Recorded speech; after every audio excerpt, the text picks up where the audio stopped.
Yo, what's up? My name's Ryan Milky. This is Star Wars A New Hope discussion, review, breakdown with myself and Headless Ned Stark. Welcome to the party. Welcome to the OG trilogy. Let's get this party started with blasters and lightsabers. And I want to hear everybody in the chat making Wookiee noises right now because Milky's growing this beard out. And in a couple of years, he's probably going to look like a Wookiee himself.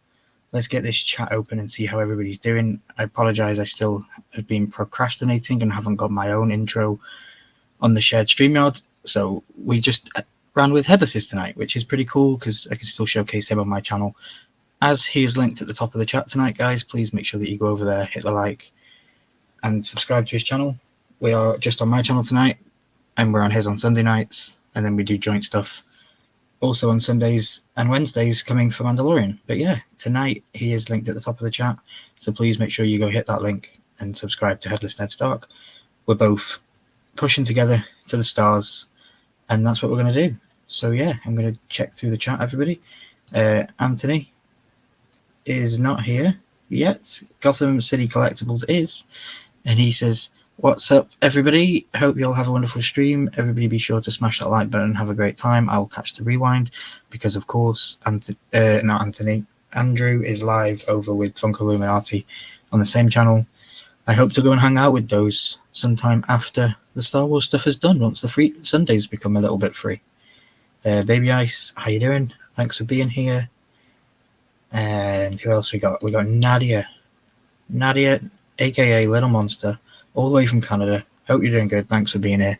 I appreciate it. But guys, we cannot start this without my Obi-Wan to my Anakin, my C-3PO to my R2-D2, my Kyber crystal to my lightsaber. It's not Funko Fungo, but he's just as awesome as him. Guys, please, massive round of applause. However you want to celebrate it in the chat for my one and only amazing guest here every single week, 2, 3, 4, 5 times a week. You know him, you love him. I certainly owe a lot to this dude. Please welcome Headless Ned Stark. Hello there. What's up? What's going on? How you doing? Good, how are you? Yeah, I'm doing good. So sorry for the over-exaggerated intro. I'm having fun with my words. How you doing? I'm doing good, man. I'm doing well, and I'm excited to talk about the OT trilogy here. And yeah, this is gonna be a fun one, I think, because it's so good. And I have the in the background here, I have the rankings ready to input this one, and yeah, it's gonna be fun. How tall are you? I am 6 feet. Okay, so you need to go on this side because I'm the R2D2 to your C3PO then, because I'm Willow size. Willow size. Yes, you are a little short to be a YouTuber, so. Yeah. Actually, you're probably about the perfect height to be a YouTuber. Probably.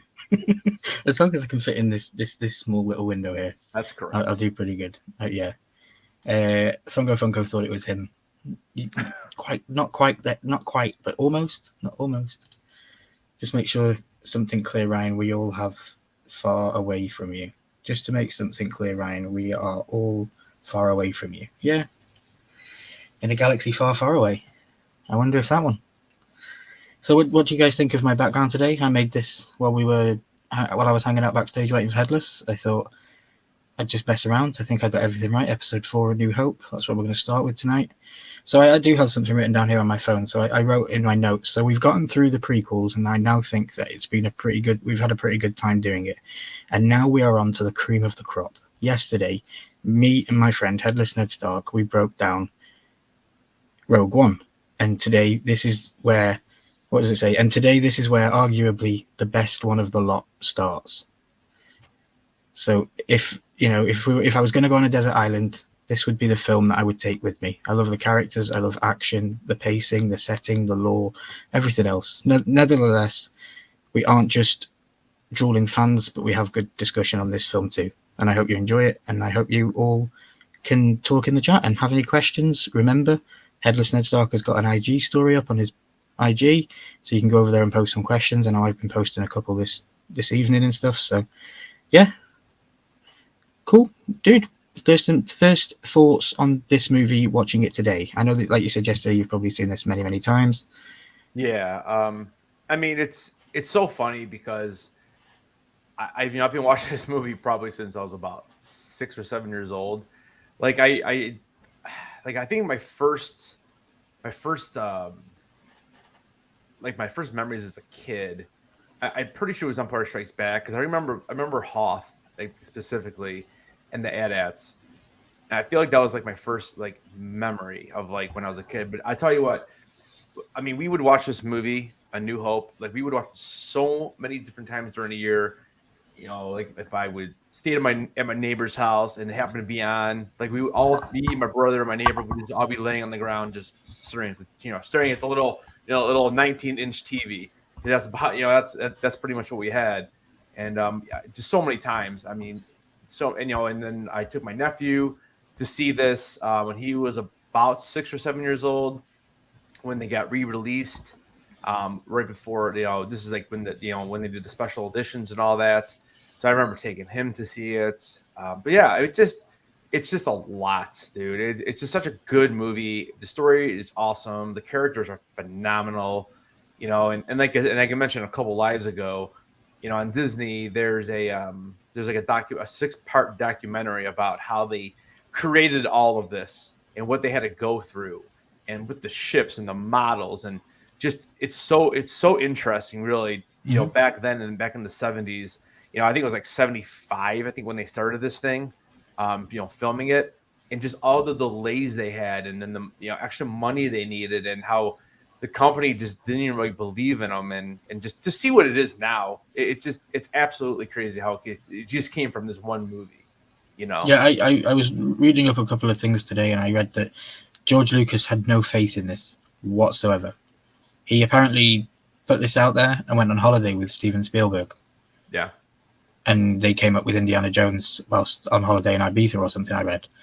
But yeah, it was crazy how this movie probably, like I said in my opening monologue, this is a movie I would put on a desert island with me.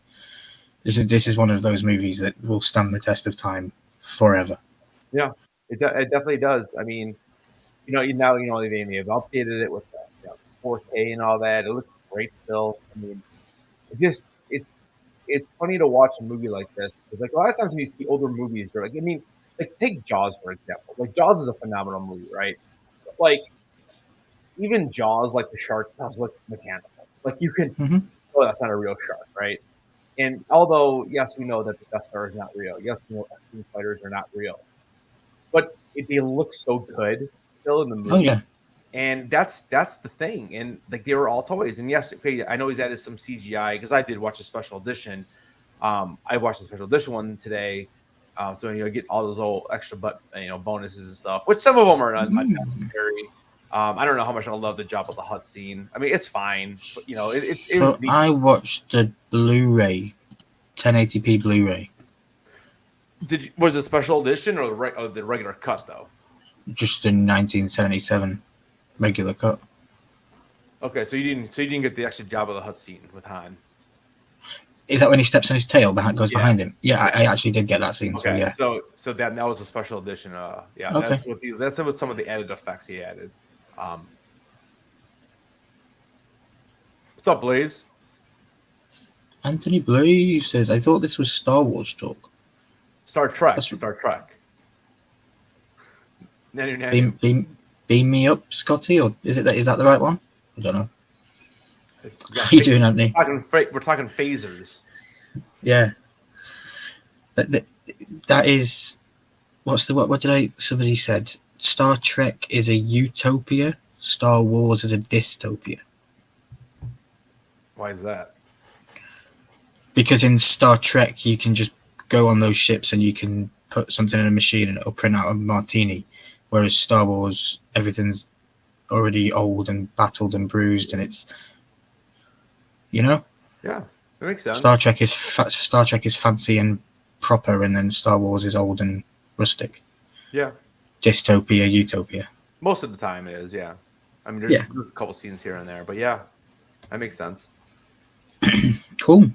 So we're breaking down a little bit the storyline. I have a couple of things written down here. The original Star Wars Episode 4 starts 19 years after the events of Revenge of the Sith. The galaxy has been split up into two groups, Rebels and larger galactic empire. At the beginning, a Rebel Princess Leia has stolen plans to the Death Star in R2-D2. She's hidden them in him.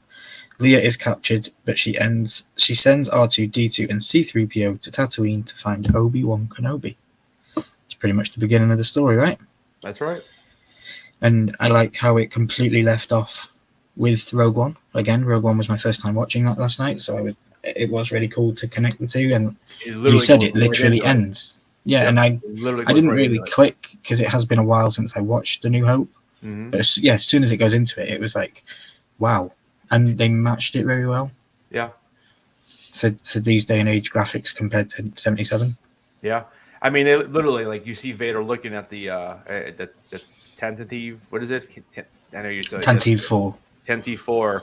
You see it floating away, and Vader's kind of staring at it, and before you know it, he's obviously following it on that Star Destroyer, and they end up recovering them, and yeah, it kind of goes right to it. I mean, there's really not much there in between, and I do like that. Like, I know in the original cut of Rogue One, I don't think it was like that. I think that was an extra scene they put in with Vader in the hallway, and it was extra scene that they put in with Princess Leia. And by the way, if you did not know, Billy Lord was her daughter was the stand-in for that, for the deep fake on her. That was Billy Lord actually standing there, and they just deep faked her Leia's face on hers. Oh, okay. Yeah. Yep. Awesome. Mm-hmm. So I saw Baby Eyes had a question in the chat. She goes, in general, do you think Star Wars is a love story? I don't think it is a love story. I think it's a story about family. I think the love story just is going to be involved with family. I don't think it's. I mean, I don't know. I mean, it's obviously part of the story, but I still think the overall arching, like, the whole premise of at least the first 6 episodes is family, because it's all about the Skywalkers. They kind of get away with that a little bit toward 7, 8, and 9, but I mean, I don't think it's a love story though. I mean, what do you think? I would say it's a love tragedy.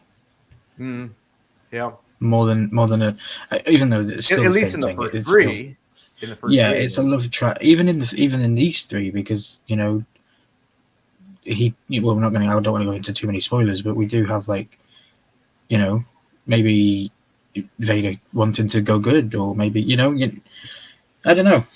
I'm sure we'll break those down. Anthony Blaze says, I heard Indiana Jones, so I'm like, what the hell? Well, now Star Trek. Well, all these franchises, all these things are tied together in the love of movies, aren't they? So, hell yeah.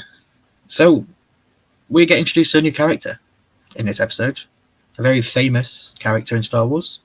A lot of people know him already, and a lot of people knew him before we knew all these Anakins and all these other characters that we've loved over the last couple of weeks. And his name is Luke Skywalker.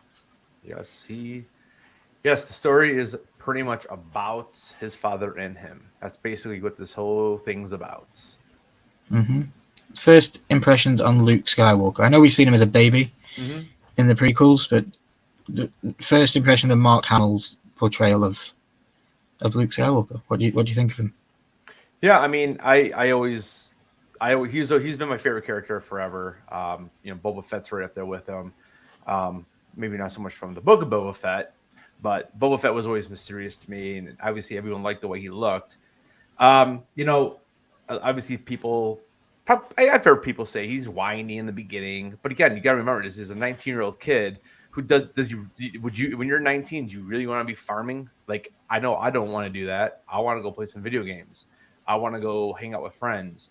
And he might be a little whiny in the beginning, but that's because he wants to go do those other things.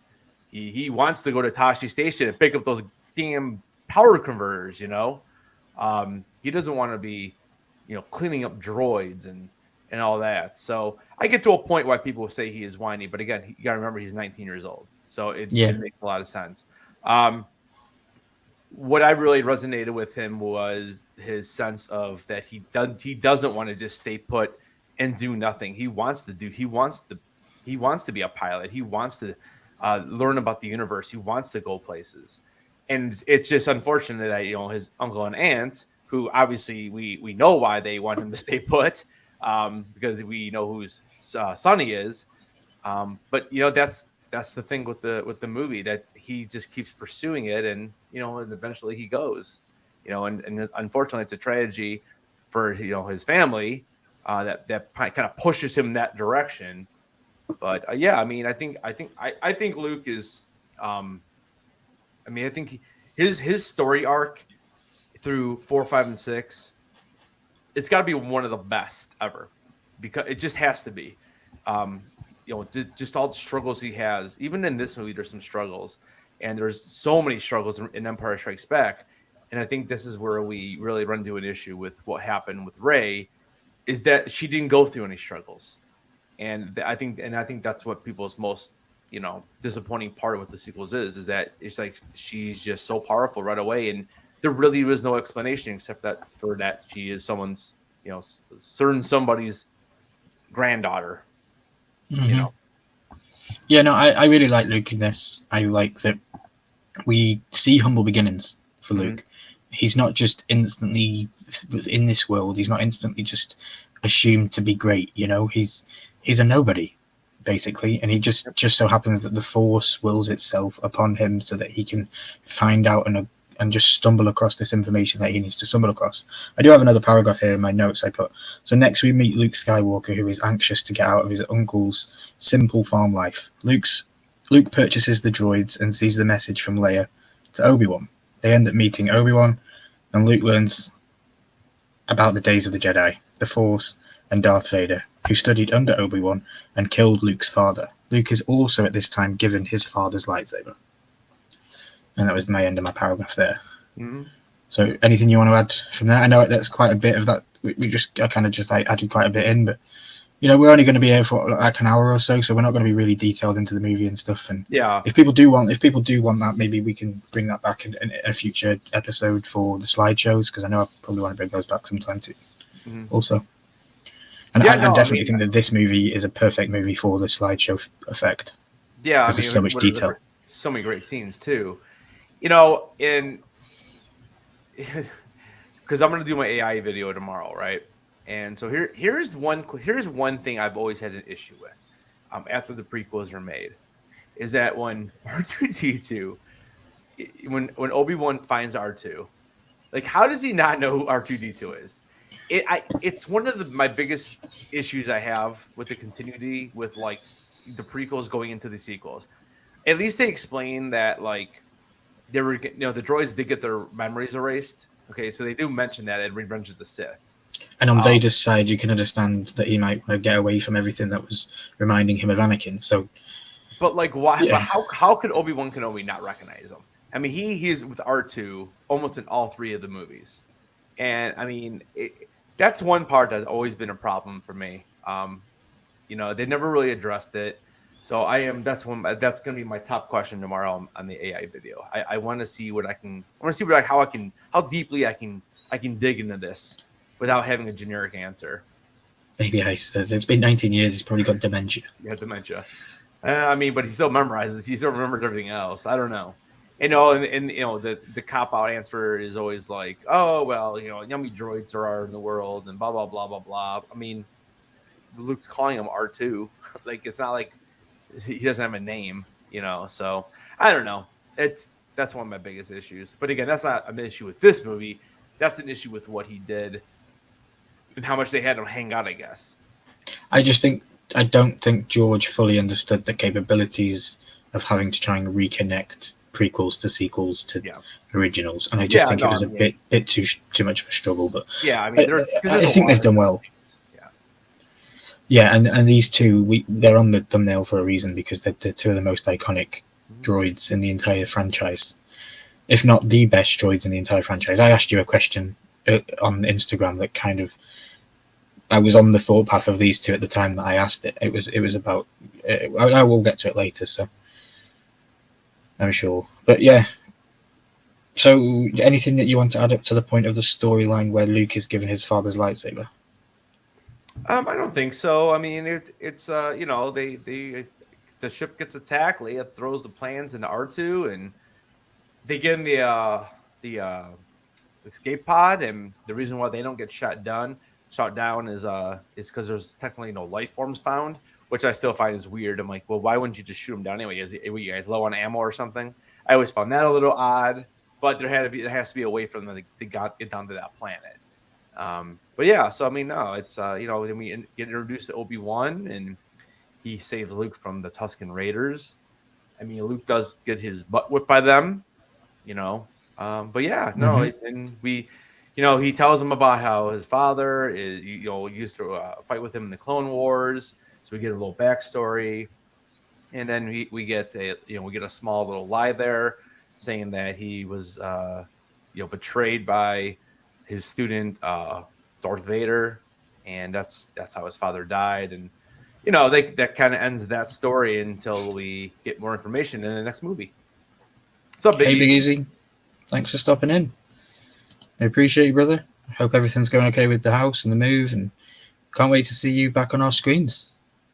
I can't wait to see the toolbox make a return, if it does, which will be awesome. What exactly is the ammo made of? I'm guessing that's ammo. What exactly is the ammo made of? So that would be the... Like the lasers she's talking about? Yeah. So it's just energy, isn't it? I'm sure are they taking that also from the kyber crystals? Or is it just the Death Star that powers that? I don't think it's kyber crystals that make the lasers. I mean, I don't know. It's some type of energy beam that it's never really explained. And for anybody that isn't a fan of Big Easy or hasn't come across this man, he loves to tease me with his comments and his replies, and here is one of the most fantastic ones ever. And when the pod crashes, the Stormtroopers find the ring. They do find the ring. They have a big battle with Sauron on Mordor, and then they hop on the Eagles and they go over to Indiana Jones's place in the Millennium. But the Millennium Falcon is only a keychain in that world. It's only a little keychain. Really little keychain, yeah. So do they ever run out of ammo? Baby Ice is asking. Have you ever seen it? I don't know. I mean, they seem like they shoot forever. I don't think so. I just think it's some type of energy that's in the weapons, and it just charges. I mean, just thinking kind of like in the Lego game. I mean, there's different guns that you have to let cool down if you shoot too much. But like in the game, they have a couple different characters you have to charge their guns to make them more powerful. But I mean, the lasers never stop. I don't know. It's a good question. Yeah. No, very good questions, Baby Ice. Yeah. I'll make a note of that. I'll ask that on the AI question tomorrow. I'll see what the AI has to say about that. Ask it to come up with a scenario. Ask it to just make up its own mind. Yeah. No, they really find a ring. They found a ring in the desert that the ship makes when it lands. That's a ring. Yeah. Well, I have another paragraph that we can continue the story along. So after viewing the message from Obi-Wan, Obi-Wan decides to go to Alderaan and visit with Leia's father. Luke decides to go with him only after he finds his uncle and aunt have been burned alive by Imperial stormtroopers looking for the droids. To get to Alderaan, they hire the cylindrical pilot Han Solo and Chewbacca, who fly in the Millennium Falcon. So we get a quick callback from Solo, which we watched last week, which was at the bottom of my rating pile for this movie franchise. But I like that it kind of tied in. Obviously, I was already aware of Han Solo and Chewie from this movie and this original trilogy. But I kind of like now that I have a little bit of back knowledge. I giggled to myself when he makes the famous line about this thing run the parsecs. It ran it in 12 parsecs.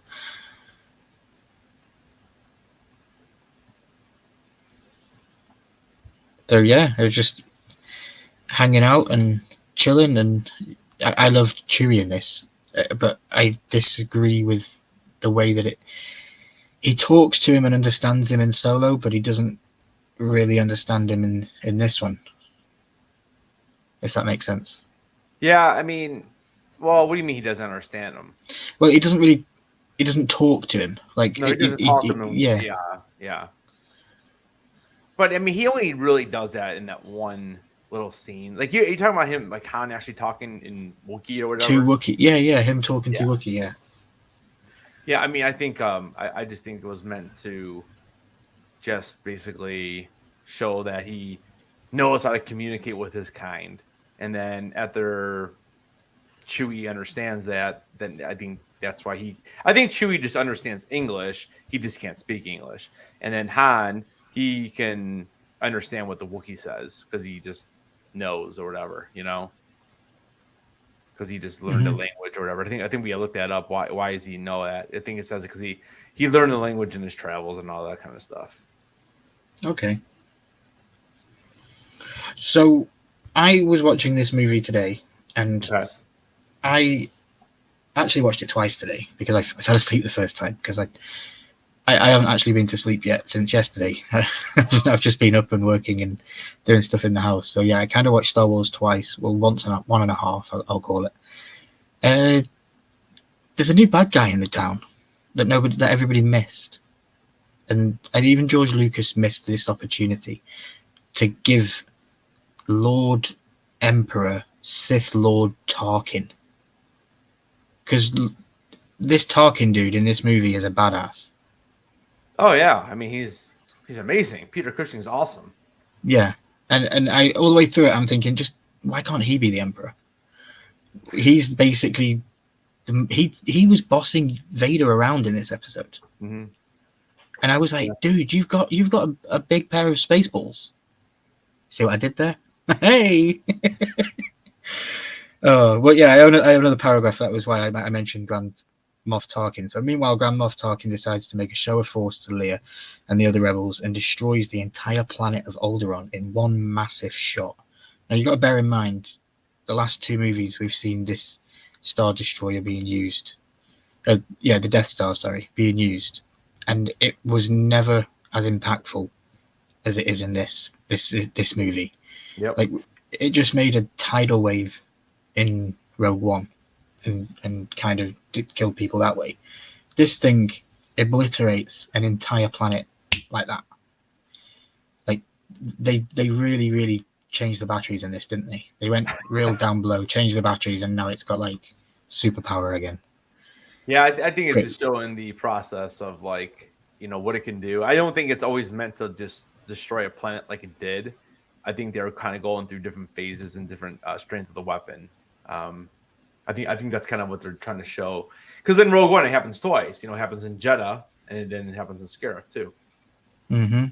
Baby Ice has a question again in the chat. Baby Ice, thank you for your chats tonight and being here and hanging out. Everybody in the chat, I appreciate everybody. She asks, is Boba Fett in this movie? If not, who is in the Mandalorian outfit?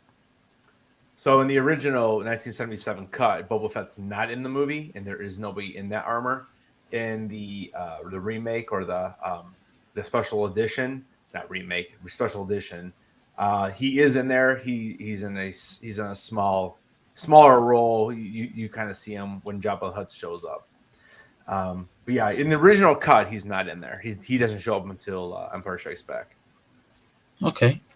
Now I want to touch on something you had asked in the sure. in the Instagram. You said because we kind of skipped this whole scene. You said who took the first shot, Han or Greedo? We kind of skipped over that. Yeah, I'm just going through my notes, and I do apologize. Yeah, so I have I had pulled this up. Let me see if I can share it with you real quick here. And this is a question that's gone down in Star Wars history a lot. Yeah, I didn't realize it was such a mega question. Yeah, because what happened was he ended up changing this. So if you look here, okay, so in the top is your 1977 version, and the bottom is going to be your 2019 version. That's Disney. Basically it's a special edition though. It says 2019 probably because the video is made in 2019. Yeah, so I took it off Disney. But you'll see on the front on the top, you won't even see blasts. You'll kind of just see a big explosion and Greedo's dead. But if you watch the bottom for an extra second after that, you'll see what they do. And I'll try to pause it at the right spot. It might take me a couple tries here, but I can definitely try it. Sure. I bet you have. So you can see he's already dead. So he does. You see one blast, and you only hear one blast. So let me go back to that.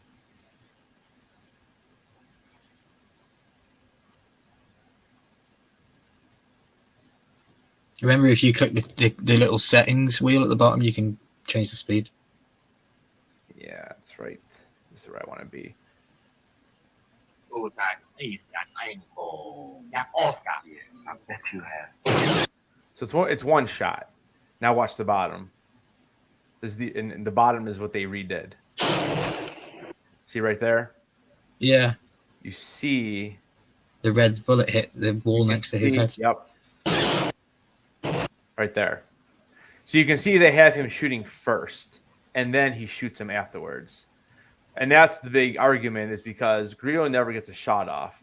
And people were pissed because they had Greedo shooting first in the special edition. And they're like, no, Han shot first. Han's quicker.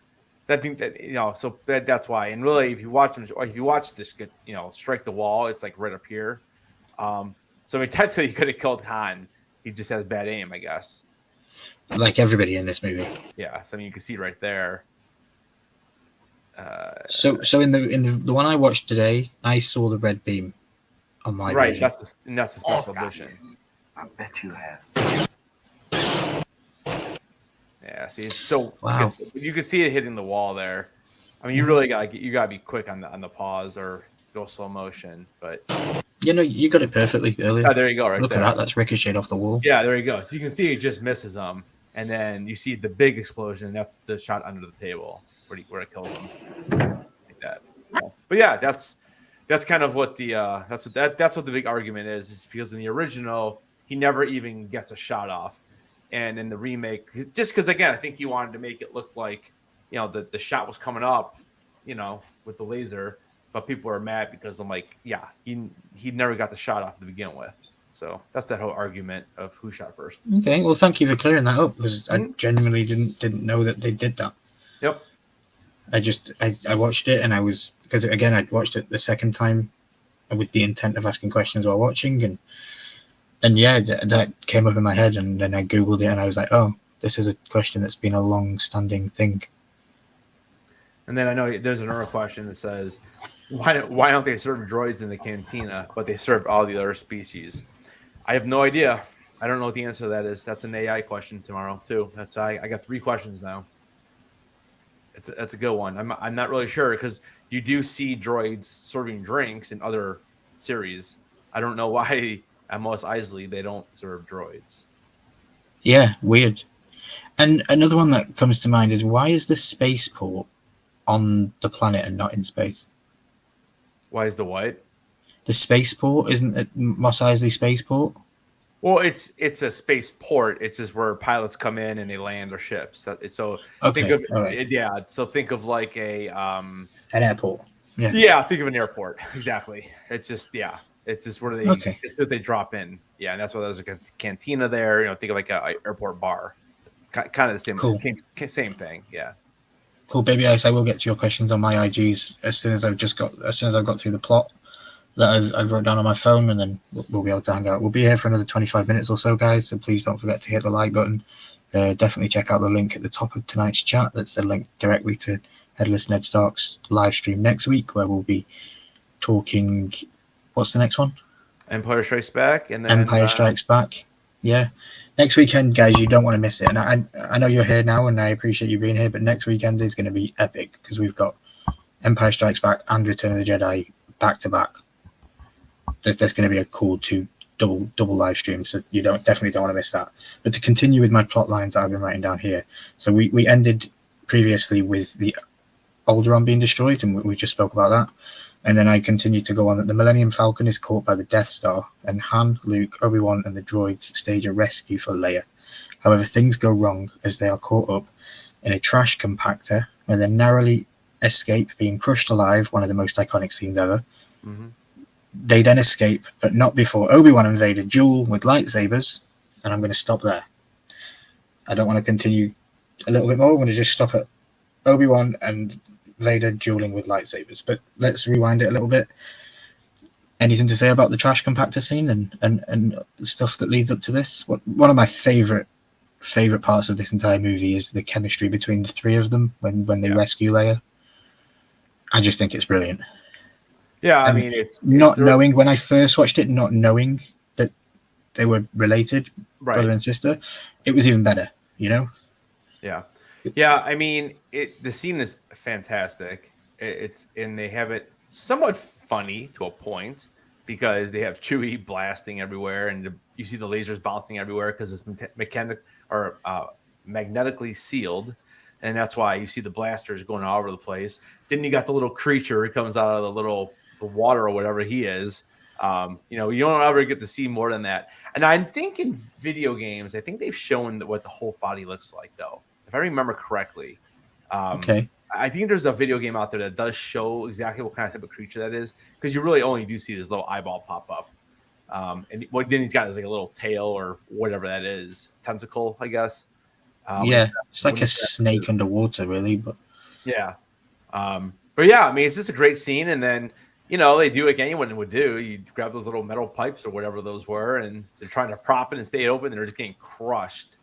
And then good old C-3PO to the rescue, though. So it's one of those scenes that if you ask me when I'm old and 90 years old with dementia, do you remember the Star Wars scene with the crushing walls? Oh, yes, I remember, son. That's I would remember that. It's something that I don't think I could ever erase from my memory, even if I was a droid and I'd had my protocol erased. Yeah, it's such a good scene. I mean, to me, it's just as iconic as like when you see Luke and Vader walk up on the platform and they're both the lightsabers light up in Empire Strikes Back. I mean, for me, that's probably my top scene. I mean, I had that tattooed on my back, that scene. Okay. Yeah, I mean, that's for me. That is what Star Wars has always been, is that scene. But trash compactor. When they're going in the trench run later in the movie. I mean, that's the thing. There are so many. There really is so many. And it's a movie for the whole family. This movie, yeah, there isn't any bad language in it. There isn't any much. Although I was looking up how many people die in this movie, and it is atrociously high. Well, the amount of people that Alderaan and everybody on the Death Star at the end. In the Death Star, yeah. It is pretty crazy. But yeah, so I ended my sentence on a very poignant note where we finally see the crescendo of what I was waiting for throughout this whole episode was Obi-Wan and Vader. Mm-hmm. He senses that he's on the ship. He's talking to his guard and he goes, I sense something that hasn't been here for a long time. And then he walks away. I have my own issues with Vader in this movie. It's like, how do you not? I know that you didn't know that Padme had twins, and you don't even know that she had any kids, as far as I'm aware.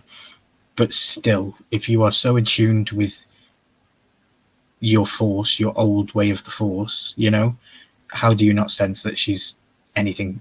He's literally standing in front of her at multiple points in this movie. Yeah, and again, I mean, this goes back to the fact that George didn't really know where that part of the story was going. I know. Again, it's hard. The same thing with my R2 question.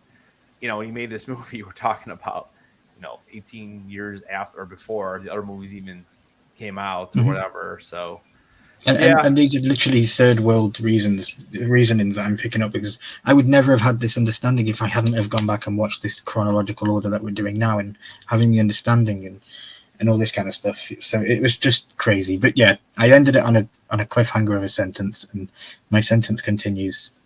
Then they escape, but not before Obi-Wan and Vader duel with lightsabers, and Obi-Wan is killed. Luke is devastated. Is he killed, or did he sacrifice himself? Well, if you ask the AI bot that you asked last week, it said that he jumped down a shaft, so I don't know which is the real one. Yeah. Well, the AI did correct himself. I don't know. I think he was getting confused with. He was getting confused because as soon as he dies, that droid, that trooper falls down that shaft. Mm-hmm. Luke shoots him in the stomach, and he falls down the shaft. So I think it was just picking up on something. Mm-hmm. But yeah, that's just an inside joke. If you watch Headless's videos, then you know what I'm on about. Dude, it was talk to me. Talk to me. What do you think about this This Yeah, I whole know. just I he think. sees Luke and he just goes like this and just he allows it to happen. Yeah, I think because Obi-Wan knows that he's got to do something to distract all the stormtroopers, and they all kind of like come over and walk. And once he's got all their attention, he knows. I think Obi-Wan knows there's no chance that he's getting out alive, and he knows the power of being a Force ghost because up to this point, and I guess if you think about the whole canon as a whole, he already knows he's been talking to Qui-Gon. So he knows the power that Qui-Gon has for him. Although back in 1977, we didn't know who Qui-Gon was. So I think I think in Obi-Wan's case, it's more of a sacrifice for him to become a spirit, and that way he can actually help Luke still through the Force that way. But Okay, so I think it's more of a distraction at the first point, and then he knows he's not going to make it anyway, so he basically just gives himself up, and he wants Luke to be able to move forward without just always looking for like that father figure that he never really had. So I want you to be my Time Lord for a second, and Yeah. can you bridge the gap for how long is this between Obi-Wan seeing Qui-Gon for the first time at the end of Obi-Wan in the Sands, which is his first appearance to him as a Force ghost? How long is that to now? Well, In A New Hope? I think they said it's like 9 years. 9 years. Yeah. Okay, so he's been talking with Qui-Gon for 9 What is years. Leia? Leia's probably about 9 or 10, 11, somewhere in that range. Yeah, So, yeah, 9 years. Because remember, they're twins. They are the same age. They're both 19. yeah. Yeah. Okay. So yeah, I'm just trying to grasp it because So that's 9 years. definitely. That's 9 years of him knowing that Qui-Gon knows how to become a Force ghost. Obi-Wan is now able to see him. Because remember, he cut himself off on the Force. This is the whole reason why he was never able to Kenobi, see yeah. Qui-Gon up to this point, because he cut himself completely off. And Qui-Gon's always he makes a comment. He's like it's about time. Because I've been here the whole time,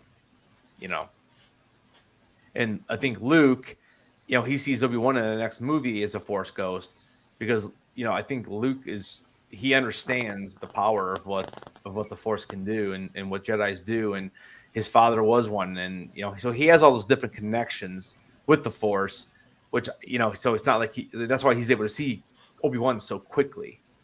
Yeah, I was a bit shocked with how quickly he was able to communicate with him as soon as he died. Yeah. I was like, whoa, that was a plot. That was an instant plot trigger. Yeah. Take me down into the robes and then I'll talk to you. I'll whisper you sweet nothings into your ear while you're flying a spaceship. It was pretty cool. But I would love to have that, that constant reminder in my head to be able to tell me to turn left here, and that'd be just amazing. Yep. It would be amazing. Baby Ice has got more fantastic anecdotes in the chat. She goes, "Are you sure there are no Targaryens in this?" Yeah, but it was just because I asked Headless to be my Time Lord, my Matt Smith for a second, just to bridge the gap between times. And hello, Mr. Umpty Scratch, the one and only lover of Jar Jar. How you doing, my friend? I appreciate you. AI sucks, says Umpty. That's fun. Yeah. Anything you want to add about Obi-Wan and him dying, or should we continue with the plot? Yeah, I think we covered it. I mean, yeah, I'm not really sure what else we could say. I mean, Alec Guinness he did such a great job, and he didn't even want to be in this movie. That's what's crazy. He didn't want to be in this movie. George wanted to get somebody who is famous in the movie to portray that that role model or that, like I said, that father figure. And Alec Guinness thought the movie was going to be garbage. He's like, what do you? He's like, Space Wizards, what? And he kills it, But Alec Guinness was also a great actor, so. Definitely. What do you think to the lightsaber effects in this movie? Because there is a clear difference. From what we've had. But again, we have 1977 technology. Yeah. Oh yeah. There too, obviously there's a couple scenes with Obi-Wan's saber. The red Vader's always looked pretty good, I thought. The blue in Obi-Wan's was more almost like a white. There's blue tints, but you can definitely see that the technology just wasn't quite.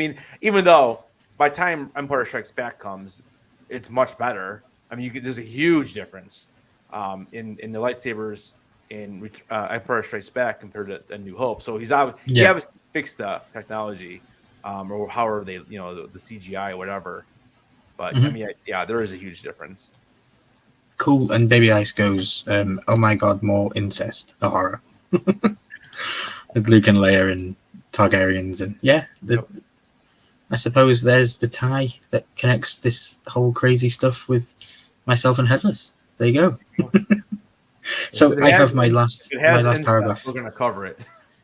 Oh yeah, hell yeah. This is my last paragraph for the plot, so I will read this out, and it'll lead us into the last 10 minutes discussion of the live stream. So, using the plans for the Death Star, the rebels discover a port that connects the station's main reactor. They decide if they can shoot a target directly in the port, it will cause the entire Death Star to explode. Luke and his squadron join the mission, and Vader is hot on their trails. Obi-Wan's spirit helps console Luke to use the Force, and he is able to successfully get the shots into the port and destroy the Death Star. This kills Tarkin and weakens the Empire for the moment. Han and Luke receive medals for their bravery to end the film. And then we get the credits. One of the coolest. Why does Chewie not get a medal? Because he doesn't get it till the next movie. He gets it like eons later. He doesn't. Yeah. He doesn't get his until the final movie of the trilogy. And I was doing some background digging earlier on, and you've just explained to me that they had an original, and then they've come back and they've done reshoots. In the original, when they receive their medal and they're walking away, there's cardboard cutouts of people. There is cardboard cutouts of people in the original. Like in the stand, like the audience or whatever. Yeah, in the audience. You know when they're walking down towards the main stage, and you have the people all dressed in black. Yeah. At the very beginning, they were all cardboard cutouts. And then they brought it back, and then they were real people in the new one, which was really cool. But it's really they CGI'd them in. But it's amazing to go back and see that it's literally cardboard. But yeah, it's cool. So I just read off the last paragraph there. So they basically it's one of the most iconic scenes in cinematic history. You know, you get the red leader coming in, gold leader coming in. You get all the fantastic lines. You get the one more second, and then he fires it and he doesn't quite get it. Yeah. And I'm like, oh no.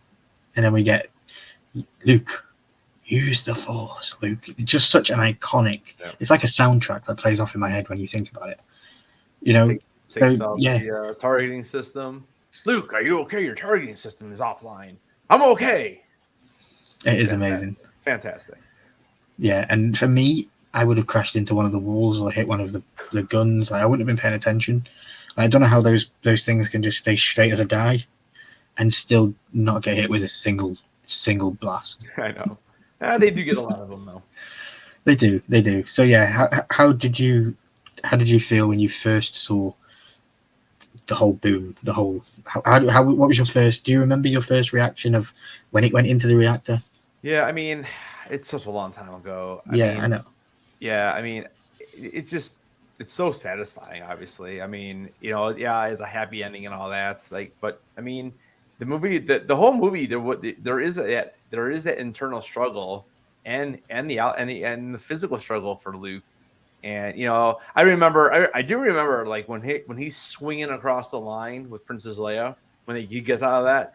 I think that's a great scene as well. Like it kind of shows almost like the first time where he's like kind of stepped up and he's kind of taking the lead and says, I can rescue you. I don't need someone else to because like back in the cantina scene, you got Obi-Wan saving him from the two guys that we talked about last night that were in Rogue One. Han saving his butt a couple times, and that was kind of like the first time I think that he kind of took the lead and said, I'm gonna rescue you. And they swing across. And do you know when they do that, there was no stunt doubles used. It was actually the two actors that did that scene. Oh, okay. Yeah. Yeah, I was reading into the backstage, and that was one of the things that they allowed them to do themselves. Yeah. Yeah, I mean, cool. that's another iconic scene. I mean, there's so many iconic scenes.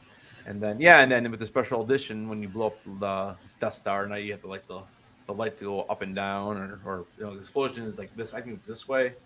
Mm-hmm. And I mean, it was awesome, And then you see Vader flying away, and he didn't die. So back of your mind, you're like, oh, there's gonna be more of this. I guess that's what the hope was, at least. Yeah, I'm guessing, but it was never obviously announced as a trilogy, was it? It was just No. Star Wars: A New Hope, Yep. It was never and even then called, it was never even called A New Hope until way later. hmm It was just Star Wars. Baby Eyes asked a question earlier, which was quite a good one. She goes, "How is this Star Wars? But usually in every Star Wars movie, they are on the ground." I believe that this is Star Wars at its core, was the wars that were in space.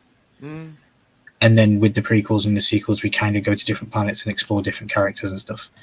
But I do genuinely believe, for myself as a fan, answering that question would be that the idea was to be a war in space, and this movie definitely gives that feel. Oh yeah, I mean, I think in every movie there's some type of Oh yeah. yeah, I mean, yeah. There's definitely there's space battles in every movie, I believe. there is, but I completely understand her question. And like, Yeah. if you put the same question into Phantom Menace, 90% of that is on Tatooine. Yeah, that 90% one. of the whole episode. You know what I mean? Yeah. So yeah, I completely get her question in there, and we appreciate the question. Thank you. Yeah, remember So too, the original title was ridiculous. I mean, the original title was like, there's so many. It was so wordy. It was like, you could look it up. sure. But the original title of Star Wars was like From the Book of the Wills, The Ventures of Starkiller, in the Star Wars, or something like that. Like that's how long the title was, and he shortened it all the way down to Star Wars. Then he got rid of the whole Starkiller thing. I used to have they had a comic that was a hardback comic that was created on George's original script.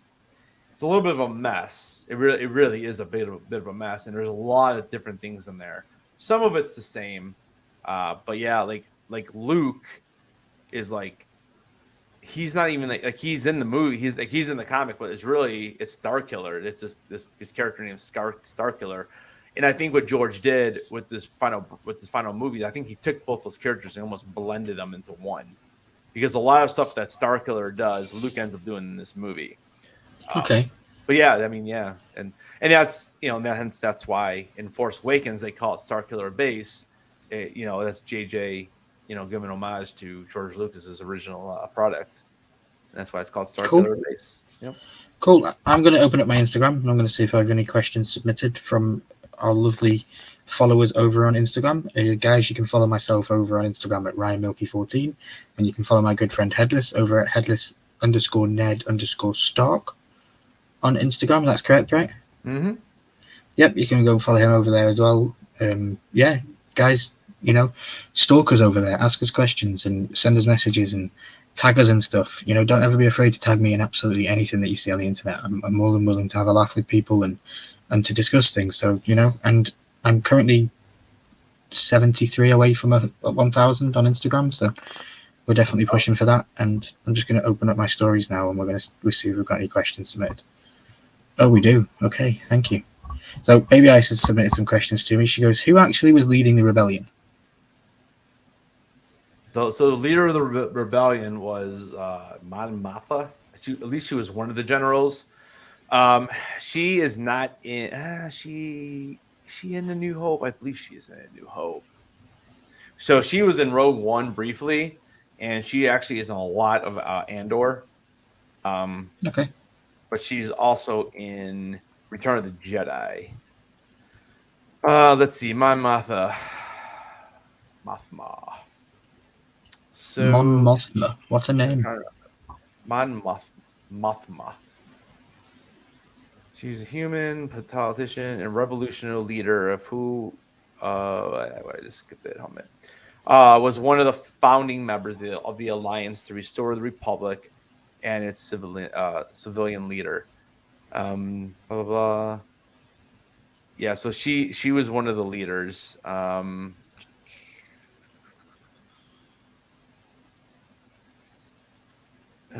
just looking. Yeah, I mean that she is like the main one, I guess. She's kind of the one that everybody knows. I don't know if she was actually in because she recruited Jyn Erso in Rogue One. After the Battle of Yavin, saw the battle station destruction, Martha led the Alliance through the Galactic Civil War, helping plan for the Battle of Endor.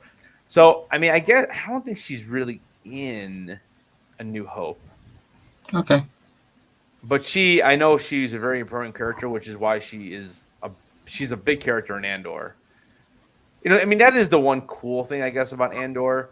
If you like that kind of stuff, like if you like that, kind of they're building on the history of her, it is good. It's just so dry, unfortunately. At least it was for me. It was dry.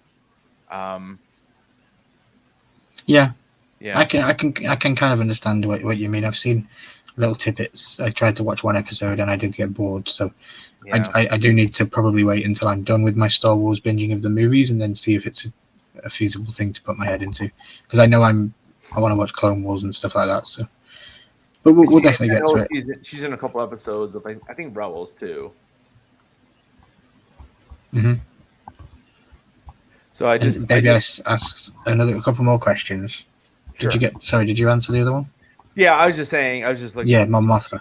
In it, Mon Mothma was Rogue One. The prequel trilogy details how Star City is.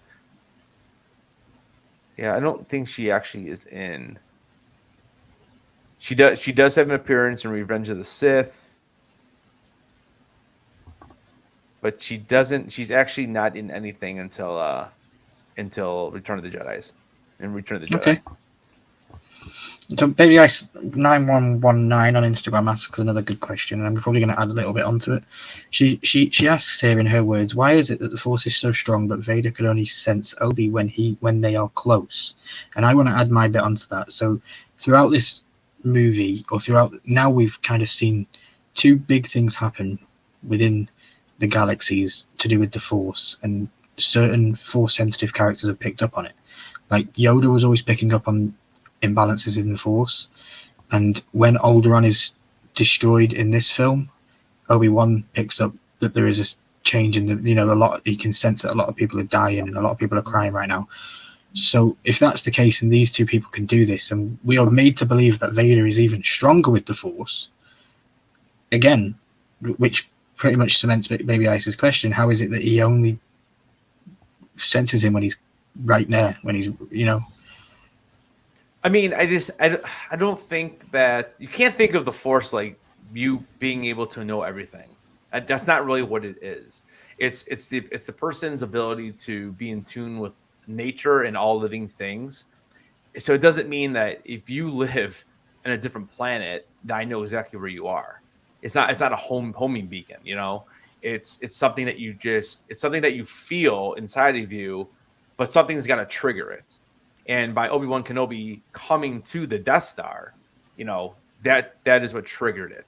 And obviously having a ship, that nobody really knows about, like where did this ship come from? And I don't know if they know that that's the Millennium Falcon at this point, but because I know Vader's after it, and maybe he's after it because he remembers it from A New Hope, because he's after it in Empire Strikes Back quite a bit. But yeah, so you can't think of it as mind reading almost. It's not quite like that. It's more what's around you and what surrounds you, and it's so. I mean, I think I just get that impression from Yoda, because Yoda does it quite a lot. He does, but even Yoda didn't know that Palpatine was evil. He didn't know he was a Sith Lord, and he's living in the same area. Yeah, good point. Yeah, I mean, and remember, the dark side can kind of cover their bases too, which that. So I mean, it kind of goes back and forth a little bit, but I mean, again, yeah, it's not like Vader knew that Obi-Wan Kenobi went to Tatooine to live for all those times. It's not like don't think of it as like a homing beacon, because that's not what it is. Okay. It's hard to explain it. No, I completely understand it. He must have known that Obi-Wan was alive. Well, he knew he was alive because understanding in the Force that he'd gone, Yeah, I mean, and now going back to what we saw in Kenobi, they fought 9 years before this battle. Yeah, good point. Yeah. So okay. And Baby Ice has a final question, which I find is one of the funniest scenes in this entire movie. In the opening scene, how did C-3PO and R2-D2 walk across the gunfire and not get hit? Bad aim. Yeah, very bad I aim. mean- And did you? I'm sorry, but it was always a one-sided fight. Have you seen the Rebels? They have basically clothes on. They have clothes. There's Yeah, no but armor. it's not like the Stormtrooper's armor really protected them very much. Like, why? No, did I they wear know, it? but Like, it is still is funny. I like the Yeah. concept of it, and it's like they're all armored up, yeah, and then they're just wearing clothes. yeah. It's a little different when they get the Hoth. I mean, again, they have bigger jackets on and stuff, but I don't know if they are actually wearing armor. But I mean, it's a laser. It's a little different than a bullet, you know. Yeah. Well, 'Cause that's even me out of because questions. Phasma, if you think of Captain Phasma in the prequel or in the sequels, you know, she's like chrome plated and everything, so lasers do bounce off of her. Like, why are you not giving that to all your stormtroopers if that works? But, That's Gwendolyn. That's yeah. That's Brianna Tarth. yeah. Cool. Baby Ice 9119 on Instagram. I want to thank you personally for your questions on Instagram. You were the only person who submitted to me today. Thank you very much. And anybody else who has questions, please stay tuned to my Instagram. We'll be posting stories next week, ready for the next two movies. Headless, do you have any questions on your Instagram that we haven't covered already? The only other question was if you can choose only one droid you could take through the rest of the saga, what do you choose and why? So are you saying? So because you've asked me to do, well, you've guided me through this fabulous storyline through the chronological order, and you've introduced me to some absolutely psychotic droids, and you've introduced me to some badass droids, and this now going into the trilogy, the original trilogy, we are pretty much stuck with the two droids that matter in this franchise to me. Mm-hmm. And I just had a thought. So yeah, for anybody who is wondering, that question is actually from myself. I wanted to know if you could only take one droid from any of the movies that we've seen so far, forward with you into the prequels and through that storyline, who would it be and why? So only ones that we've met so far. Yeah, so you can include C-3PO and you can include R2-D2 and before. If you want to take L3 with you onto a desert island, be my guest. I'm not going to take L3. Okay. I mean, I'm taking R2. I mean, I think he brings the most, you know. Not that I don't like C-3PO, but G3PO. Yeah, I take C-3PO because I can't understand what R2-D2 is saying. Because you got to learn the beeps. Beep, beep, beep, beep, beep. Yeah. I mean, K2SO would be a pretty badass guy to take with you, though, too, if you want an extra. But besides fighting, I'm not sure if he brings anything else to the table. Where R2 brings a lot. R2-D2 because he's sassy, says Baby Ice. He is. He's one of the best characters, and he's always saving the day. R2-D2 is the ultimate hero in this entire franchise. Yep. And coming to Tennessee in May at ICCC, what's his name? Kenny Baker's dead, unfortunately. What's his name? Oh man, I got it right here. I think it's why am I forgetting his name? I hate when I do that. Thank you, Baby Ice. I've really enjoyed this live tonight. Jimmy V, who played R2 in the sequels. He was the guy inside. So Jimmy V's coming, so I'm gonna try to get something autographed. I only have I literally only have one R2-D2 Funko Pop, and it's the 2-pack combo with Hollow Leia. So I'll probably have to get just a regular R2 to get him because I don't think I want to get that autograph. You've got Hayden Christensen, right? Mm-hmm. And he's coming to a Star Wars Celebration. I saw. Yeah, he's coming to Europe 2023. Oh, and so is Galen Urso. Mads Mikkelsen's going to be there. Yeah, I'm thinking about sending away for that one. I don't know yet. I'm thinking about XL London in the XL in London, April 7 to 10, 2023. Star Wars Celebration Europe. We're going to have Hayden Christensen. It's currently autographed £210, so that's like $280. For who? For Hayden Christensen. He's $280. Well, it's £210, so then you convert that to dollars, and it's about $280. Wow, that's a lot higher than what we paid there. I've met him. I got 3 of his autographs, and I paid $200 for all of them, like for each. So 280, man, that's getting up there now. Baby Ice has the expensive R2D2, I'm guessing Funko Pop for sale. Just saying. So if anybody out there is interested, reach out to Baby Ice. Should be able to hook you up. Which one is that? Is that the Diamond Edition? I did have that when I sold it, though. I'm not 100% sure. And The Diamond Edition, I think, is the best one. He would take C3PO because if he short circuit, he could melt him down for the gold. Sell that gold off. Get yourself a nice ship. Is letting Baby Ice know that he's got a diecast Vader that she might need. And Baby Ice is also now turning into whatnot. Baby Ice is also letting you know that it's the $100 one, but she only wants 50 for it. So it's gotta be is that the diamond? Is that the diamond one from Star Wars Celebration? The Valentine one. The Valentine one. Yeah, I don't want that. Well, yeah, we are just a little bit over than our scheduled time. I want to thank you, Headless. I've thoroughly enjoyed this breakdown. Earlier on this evening, I was like, what am I going to talk about? How do I lead a live stream on Star Wars? Because this isn't my jam. This isn't my thing. But you've made it super easy. You've answered a lot of my stuff. You've been super helpful. So thank you. And yeah, I can't wait to go into the next two because they are absolute bangers of an ending to a trilogy. Did you do you want to give your ranking on this really quick?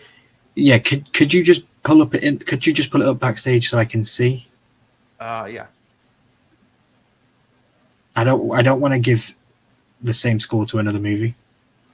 Yeah, it's hard not to. It's kind of hard not to, but because I know I have, and I will. Yeah, but yeah. But I'm only going to be keeping you within 0.5. Okay. So I won't be going like 0.6 or 0.7. So. Okay. Oh, I just showed it, didn't I? No, it's fine. Okay. I'm gonna give this a 9 out of 10. Yeah, a 9 out of 10. So you have it below Rogue One? Yeah. Wow. You really did like Rogue One. Yeah, I really enjoyed Rogue One. Yeah, and it probably because it was my first time watching. Maybe if you ask me after I've watched Rogue One 15 times, like I have A New Hope, it might change. But right now, it is a 9 out of 10. Right, well, and guys, these scores are final for me. I will not be changing these. I will not be going over them and thinking, oh no, but I really like this and I want to give it a good score. If it gets the same mark, it gets the same mark. Eventually, I'm going to have to do that probably. But yeah, A New Hope sits third for me. What about you, Headless? Where does it sit? 10 out of 10. Oh, it's already in. 10 out of 10. Yep, I already put it in. 10 out of 10. It's one of my favorite movies of all time. And, it's... Or not to give this a 10 out of 10. It started it all. If it wasn't for this movie, I would never have been as addicted as I am, and as passionate as I am. And but yeah, I mean, you're gonna see a bunch of ties here for me. It's almost gonna be like a 1A, 1B, 1C type deal eventually, or whatever. Okay. Yeah, it just, yeah. Yeah, you all know that Revenge of the Sith is my favorite, and yeah, I'm probably gonna have a lot of probably 2A, 3A kind of scorings. Yeah, it's hard. I mean, if we were doing it out of 100, it'd be a little more room to play with there. Because like when I say something is an 8 out of 10, that's like a B. Like none of these three movies are a B. That's why I have them all up here. C and D's. That's about right where I'm sitting right now. There's only one F in this whole thing for me, and we'll get to that later on. But Comic Book Poser, welcome in, my friend. Thanks for stopping in. We're literally just towards the end of the live stream. We were just going through our polling or however you want to call it for the last 6 movies that we've been through. Yeah, we're officially more than halfway done. Yeah, we're officially more than halfway done. We're on the road to March the 1st, where Mando Season 3 will begin. And yeah, this is a lot of fun. As you can see on the screen now, these are our current scores. And if anybody is paying attention to what we've currently got going on, this is going to be my final reminder. I repeat, this is going to be my final reminder. Pay attention to these scores in regards to a giveaway Kahoot at the end of this Star Wars franchise breakdowns. And pay attention to the breakdowns too, because a lot of information has been given out. Yeah, pay attention to the breakdowns. As always, this isn't something new that me and Headless do. We've done Kahoots before, and we give you the information to the answers. We give you the correct answer to every question within the Kahoot, at some point in all of these breakdowns. So yeah, maybe not all the questions. There's a lot of maybe questions. not all of them. Yeah, there's a lot of questions. Okay. I'm about 2/3 of the way done. I just started doing the questions for The Force Awakens, so I'm about 17 or 18 more questions away from finally finishing this thing. It's taken a while, but I think it'll be fun. I hope we can get a nice turnout for it because I think it'll be fun. She says you could remove them now, and I would already have forgotten them. But I think it'll just be more like, what was Ryan's favorite movie? What was Ryan's least favorite movie? What movie did Ryan score 5 out of 10? Things like that. I don't think it'll be specific order. Yeah, but no, yeah, just little things. But yeah, we don't want to give you guys homework. But yeah, so since we're showing this pretty much from now on until the end, just kind of keep your eye on it.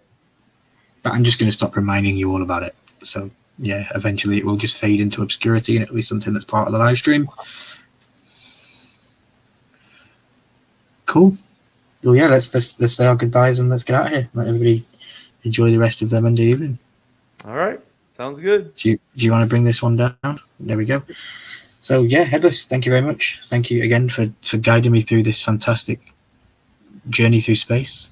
And I want to thank everybody here tonight that supported us, that came out and had a good time. I want to specifically thank Baby Ice. I know that she watched the movie today so that she could be here and talk to us in the chat and have her own thoughts, and that's what we do this for. That's what ideally in an ideal world we could get everybody to watch the movie the day before we go live, and then everybody's got understanding and a conversation within the chat. So the fact that Baby Ice reached out to me and she told me that she was doing that today, that just shows the testament to our hard work and that it's working and it's paying off, and we appreciate everybody that supports us. So yeah, without rambling on for another 15 minutes and trying to get out of here, I want to say thank you, everybody. My name's been Ryan. Don't forget to keep those heads on. And anything you want to say? Yeah, I just want to let everybody stay milky. Right, guys, we will see you tomorrow night on The Horseman. I'm not hosting it because it's not the first Tuesday of the month, but the week after that, we're going to have Funko PDX coming on as my guest. You aren't going to miss that because that guy can literally talk for America. Like, he could literally talk forever, and you've got to literally tell him to shut up. But yeah, let's just find one of these cool little things to play in the background for a couple of seconds, and yeah, we will see you in the next one. May the Force be with you guys. See you guys. Impressive. Most